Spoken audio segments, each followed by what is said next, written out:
Hero Satyadev కొత్త Telugu pan India cinema zebra release అయి నిన్న ఆదివారంతో 3 రోజులు కంప్లీట్ అయింది. ఈ 3 రోజుల గ్రాస్ కలెక్షన్స్ చూస్తే తెలంగాణలో ఈ సినిమా 2 కోట్లు గ్రాస్ కలెక్ట్ చేస్తే ఏపీ నుంచి కూడా 2 కోట్లు గ్రాస్ వచ్చింది. ఇక ఆ తర్వాత Karnataka, Kerala, Tamil Nadu and Hindi and overseas నుంచి మరో 1 కోటి గ్రాస్ వచ్చింది. అలా టోటల్గా 3 రోజుల్లో జిబ్రా సినిమా 5 కోట్లు గ్రాస్ కలెక్ట్ చేసింది. ఇక అందులో థియేటర్ల రెంట్లు, గవర్నమెంట్ ట్యాక్స్లు, ఖర్చులన్నీ పోను డిస్ట్రిబ్యూటర్ షేర్ వచ్చేసి 2.5 కోట్లు ఉంది. ఈ సినిమా బడ్జెట్ 10 కోట్లు అయితే డిస్ట్రిబ్యూటర్లకి 5 కోట్లకు అమ్మారు. అందులో 2.5 కోట్లు వెనక్కి వచ్చాయి. అంటే ఈ 50% రికవరీ అయిపోయింది మొదటి 3 రోజుల్లో. మరో 50% అంటే మరో 2.5 కోట్ల షేర్ వస్తే సినిమా హిట్ అవుతుంది బాక్సాఫీస్ దగ్గర కమర్షియల్గా.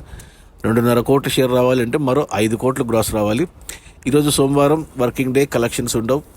వచ్చే వారం, వచ్చే వీకెండ్ కల్లా సినిమా ఖచ్చితంగా బ్రేక్ ఈవెన్ కంప్లీట్ చేసుకుంటుంది, లాభాలు కూడా తీసుకుంటుంది. ఖచ్చితంగా సినిమా బాక్సాఫీస్ దగ్గర హిట్ అనిపించుకుంటుంది. మొదటి రోజు కేవలం 1 కోటి గ్రాస్ వచ్చిన సినిమాకు రెండవ రోజు 2 కోట్లు వచ్చాయి, మూడవ రోజు మరో 2 కోట్లు వచ్చాయి. పోటీలో విశ్వక్సేన్, మెకానిక్ రాకీ ఉన్నా కానీ ఆ సినిమాకు ఈక్వల్గా కలెక్షన్స్ వచ్చాయి. ఆల్మోస్ట్ మెకానిక్ రాకీకి 3 రోజుల్లో 6 కోట్లు వస్తే జిబ్రాకు 3 రోజుల్లో 5 కోట్లు వచ్చాయి. ఇది చాలా అద్భుతం అని చెప్పాలి. సినిమాకి పాజిటివ్ టాక్ వచ్చింది, మంచి రివ్యూస్ పడ్డాయి. సో అందుకే ఈ కలెక్షన్స్. ఇక మరి బ్రేక్ ఈవెన్ ఎన్ని రోజులు అందుకుంటుంది, లాభాలు ఎంత తెచ్చుకుంటుంది అనేది చూడాలి.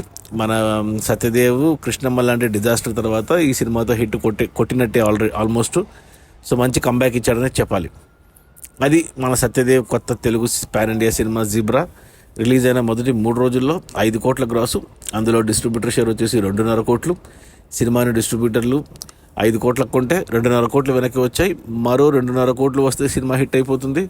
మరో 2.5 కోట్లు షేర్ రావాలంటే మరో 5 కోట్లు గ్రాస్ రావాలి.